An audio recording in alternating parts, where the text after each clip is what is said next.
நம்ம ரோட்ல போய்க்கிட்டு இருக்கும்போது, நம்ம முன்னாடி வந்து யாராச்சும் யாசக கேட்டு வந்தாங்கன்னா, கையில குழந்தை எல்லாம் குடுத்துக்கிட்டு வருவாங்கல்ல. அவங்கள்ட்டலாம் நம்ம என்ன நெனைப்போம்னா, முடியாதவங்க போலப்பா, பாவம் கஷ்டப்படுறாங்க அப்படின்னு சொல்லிட்டு நம்மனால முடிஞ்ச உதவிய செஞ்சுட்டு போவோம். ஆனா, அதுக்கு பின்னாடி ஒரு மிகப்பெரிய மாஃபியா கேங் இருக்குதுன்னு சொன்னா உங்களால நம்ப முடியுமா? ஆமாங்க, உண்ம அதுதான். இந்த விஷயம்லாம் எப்படி வெளிய வருதுன்னா, சுரேஷ் மாஞ்சி அப்படின்னு சொல்லப்படக்கூடிய ஒரு நபரு ஒரு நாள் கடத்தப்படுறாரு. கடத்தப்பட்டதுக்கு அப்புறம் அவரோட கண் குருடாக்கிர்றாங்க. அதுக்கப்புறம் அவரோட கை விரலையும், கால் விரலையும் வெட்டி எடுத்துடுறாங்க. வெட்டி எடுத்ததுக்கு அப்புறம் அவர கடத்தின அந்த கேங் வந்து அவர பிச்சை எடுக்க போடுறாங்க. இதுல இவருக்கு டெய்லி ட்ரக்ஸ் குடுத்திருக்காங்க. இதுல இவர டெய்லி டார்ச்சர் பண்ணியிருக்காங்க.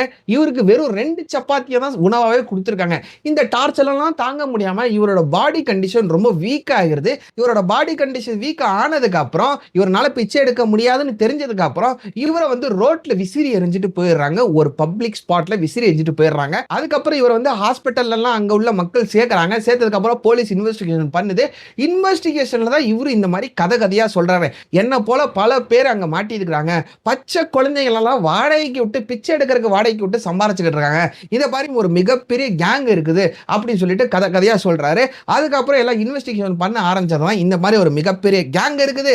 அந்த கேங்கோட நெட்வொர்த் கிட்டத்தட்ட 1,50,000 கோடி இந்தியால இருக்குது அப்படின்னு விஷயம் எல்லாம் வெளியில வருது. ஃபுல் டீடைலான வீடியோ நம்ம சேனல்ல அப்லோட் பண்ணியிருக்கோம். போய் மறக்காம செக் பண்ணி பாருங்க.